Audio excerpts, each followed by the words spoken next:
Imagine waking up every single day already in the red. Before breakfast, before you even clock into work, before you've done literally anything at all, you already owe money. And what's really wild is that this isn't just some hypothetical thought experiment. We're talking about millions of Americans living exactly like this right now. By 2026, credit card debt in America has just exploded past trillions of dollars. Trillions. It's a staggering, almost incomprehensible number, and it's trapping millions of people in this vicious cycle they just cannot escape. So, in this explainer, we're investigating exactly how America became the land of endless debt. We're going to break down why this financial system keeps people owing money forever and uncover the hidden realities behind how modern debt actually works. Section 1. The new survival tool: borrowing just to live. It wasn't that long ago that credit cards were mostly considered a luxury. You'd use them for a family vacation, a new TV, maybe a nice dinner out. But today, they've basically become a required tool just to survive from paycheck to paycheck. And you see the human cost of this crisis everywhere: groceries, gas, rent, medical bills. The cost of living in America has absolutely skyrocketed. Everything from the food on your table to basic healthcare has become insanely expensive. But salaries? They simply haven't kept up with these rising costs. So when families run out of cash before the month ends, they're forced to swipe their cards again and again, literally just to make it to the end of the month. Section 2. The minimum payment trap: financial quicksand. Look, nearly half the country is living paycheck to paycheck right now. And when you're living on that razor's edge, it only takes one single emergency: a car breaking down, an unexpected hospital visit, a sudden job loss, to push you deep into a hole you might never climb out of. Because, and most people don't realize this, the mechanics of credit cards are literally built to work against you over time. Just look at the math. If you make only the minimum payment, you are stretching out that debt for years, sometimes decades. You might buy something for $2,000, but thanks to compound interest just constantly working against you, you eventually repay $6,000 or more. It literally triples the cost of your original purchase. It's honestly shocking when you see it laid out like that. Over 25%. Some credit cards are now charging over 25% interest. If someone owes a principal of $10,000, these interest rates begin attacking your balance like a machine. You make your monthly payment, but the terrifying reality is that most of that money goes straight to the bank instead of reducing your actual debt. It's just relentless. Section 3. How banks profit: the rigged casino. Because here is the systemic side of this trap that really isn't talked about enough. Banks actually do not want you to pay off your debt quickly. I know that sounds entirely backward, but it's the truth.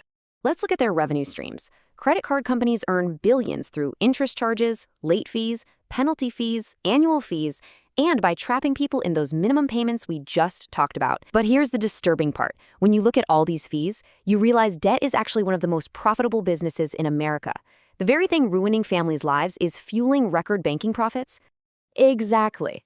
And the psychological manipulation used to get you there is intense. Banks engineer rewards, cashback, points, easy approvals, the whole buy now, worry later culture. The entire thing is designed from the ground up to encourage endless spending, because the whole financial system heavily depends on consumers staying in debt forever. Section 4. The psychological damage: the illusion of wealth. We have to bring the conversation back to the human cost here, the severe emotional toll. Debt fundamentally changes how people live. We're talking about constant anxiety, losing sleep checking bank accounts in the middle of the night. It causes vicious family fights over bills, and it keeps people trapped in jobs they absolutely hate simply because they can't afford to quit. The pressure is suffocating. America has created a culture where looking rich became more important than being financially stable. Just think about that for a second. Social media pushes these fake luxury lifestyles: expensive vacations, designer clothes, perfect lives. It pushes people to spend money they absolutely do not have, trying to look financially successful to keep up appearances, even while they're secretly drowning in debt behind closed doors.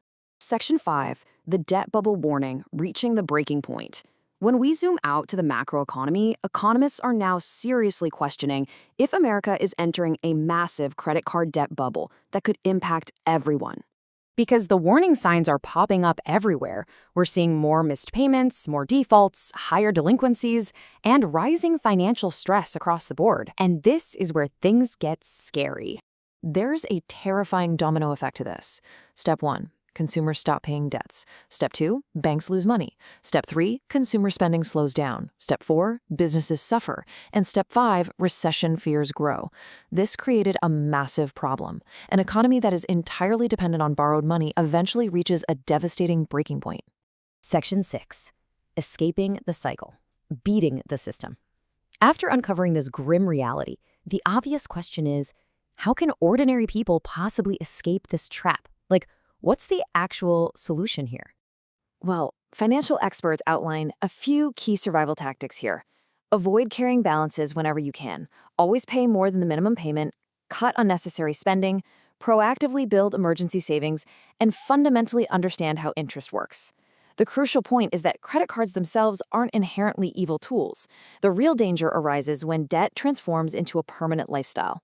But all of this builds on a major societal failure. Millions of Americans were never taught financial education in school. It's tragic, honestly. An entire generation is learning these harsh realities the hard way because nobody ever explained interest rates to them. Nobody explained debt traps or exactly how banks profit from their everyday borrowing behavior. When a society starts borrowing money just to afford basic living, that's when the real danger begins. This credit card crisis isn't just about math. It reveals the terrifying financial pressure of modern consumer culture. It's about a system where survival itself increasingly relies on debt just to keep your head above water. Exactly. So the next time you see banks reporting record profits on the news, take a moment and remember these numbers. Remember exactly whose pockets that money came from. Somebody paid for those billions. And often, it's ordinary people just struggling to survive. It leaves us with a truly chilling thought about the fragile future of the American economy. We really have to ask ourselves, as we look at the numbers, is America heading toward a debt collapse?